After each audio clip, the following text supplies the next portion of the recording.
Hey guys, welcome back to another video on the channel. So today we're here at the Swanview Railway Tunnel. The Swanview Railway Tunnel was a former railway tunnel located on the southern side of the Janebrook Valley in the outer Perth suburb of Swanview in the John Forest National Park.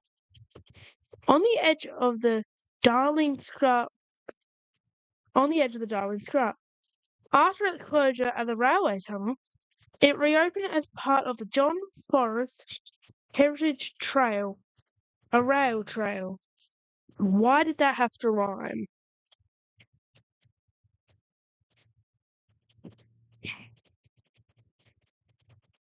This this tunnel opened in 1895 and served as a vital key for goods and possibly passenger traffic in the 1800s and 1900s. The tunnel closed in 1966, where it stayed abandoned for a little while before the Department of Parks and Wildlife made it into a walkable trail that you can walk through. Yes, you can walk through. It is a beautiful inside, as you can see, and it's nothing like an old railway tunnel built by bare hands. Unlike the Perth Underground Railway, which has been, built by boring machines, this was built by possibly TNT and definitely human labour. Because back in the 1890s, there wasn't a ton of boring machines, I'll tell you that. There was a few accidents in the tunnel. The worst was on the 5th of November 1942, when both drivers and firemen were overcome by carbon monoxide. One driver dying when a fully laden double-headed train passed through the tunnel at a walking pace. A bale of chaff that had been poorly loaded on the previous train had fallen onto the track in the tunnel when number 97 goods train from Perth to Northern passed over the bale of chaff. It burst open, distributing chaff all over the track. When the driving wheels passed over the chaff, the engines lost traction and stalled. The last act of the drivers for the crew fell unconscious from smoke and carbon monoxide poisoning was set into reverse. Consequently, the train streamed back down the line and crashed at Swanview Station, with the death of driver Tom Beer. That is probably one of the coolest names ever. Further cases occurred in 1943 and 1944 on up trains. If you didn't know, up means towards the city, down means towards the country. So you're going down to Yanchep and going up to Perth. Or a good way to actually remember it is actually a Melbourne term. You're going down to Upfield. It doesn't make a lot of sense at first, but it will eventually. Subsequent industrial strikes. Our Royal Commission and Union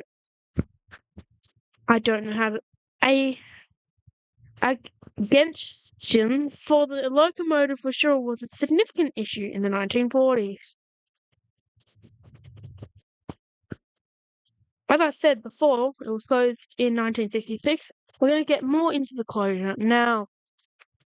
The railway line through the tunnel was lifted after the closing of an older and steeper Eastern Railway and the opening of the Avalon Valley diversion that opened in February 1966. The new Avalon Valley deviation route involved a little rock work and flat gradients that had been initially favoured by O'Connor. Gates were put at either end of the tunnel, though these were later removed. The tunnel remains intact and has You know this. Either the tunnel remained intact and reopened as part of the John Forest Natural Heritage Trail Park of the largest. Who cares? I read about it earlier.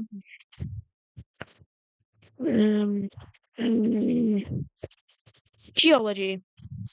The tunnel and the first open cut deviation constructed in Archman metagranite, slightly altered coarse grained granite and pigmentic. I'm just going to stop reading this for a second because I'm actually going to talk about modern day tunnels and their usage. This tunnel was, as you can see at the end of the video and the thumbnail, this is an actual tunnel used to go through land. Like, other tunnels in Perth are just used to go underground. There's nothing in the way of them. They just want to go underground so they don't use street space. This is very prominent in one of Perth's only tunnel that's used for cars, from my knowledge. The Northbridge Tunnel, which, as you know, a lot of people like to accelerate hard through it. If you've watched any video that involves cars in Perth, most likely the creator's been for the Northbridge Tunnel. But a railway example of tunnels is actually still prominent on the Perth network today. One of the biggest tunnels in Perth is a 17-kilometre tunnel used by the airport rail that opened in 2022. It's actually brilliant. If you go on the airport line if you've not been on it, it's so nice. It's Perth's highest suburban speed tunnel, and probably it's in Western Australia high speed suburban tunnel that can reach a top speed of 130 kilometres an hour. Stand at the end of platform 1 at Redcliffe when a train's entering, and there's a lot of wind. There is a lot of wind. But let's get back onto the tunnel that you all clicked on the video for. The Swan View Railway Tunnel. I'm going to start from where I think I was up to. In place. Okay, I'm not. This rock mass has been introduced by not pronouncing that name or brand. I don't care. It sounds racist and I don't care. And I'm not pronouncing it. Which are more deeply weathered than granite in places, active swelling clay. Montrelic seams have formed. The main structural problems came from a combination of shear and various types of joining on the rock mass. There are two sets of vertical conjoints formed at the same time, sheared at about 135 degrees apart. These express bands of closely spaced fractures that have allowed water entry into some places, producing clay seams. In addition, there are several types of joints. Sheet joints, or shaft release joints, which are continue. You know what? Let's not read that. I'm not gonna read this because a lot of people here don't know what this is, me included. Let's read about a deviation. Between 1934 and 1945, a single cabin located at the tunnel junction on the eastern end of the tunnel for managing the transition from the tunnel single line to the dual track of the system. The single tunnel was considered unsafe for eastbound climbing trains. Following the events of the early 1940s, planning commenced immediately to elevate the bottleneck caused by the tunnel. Several options were considered, including blasting the top of the tunnel and turning it into a cutting. However, it was decided to A sweeping diversion with a new cutting west of the tunnel, close to the chamber on the northern side that the tunnel passed through. Construction commenced in 1944, where the deviation opened on the 25th of November 1945. See, in WA, we've been doing rail events for a while. Rock problems similar to, if not worse than the tunnel, were encountered during construction and severely restricted the subsequent use of the cutting.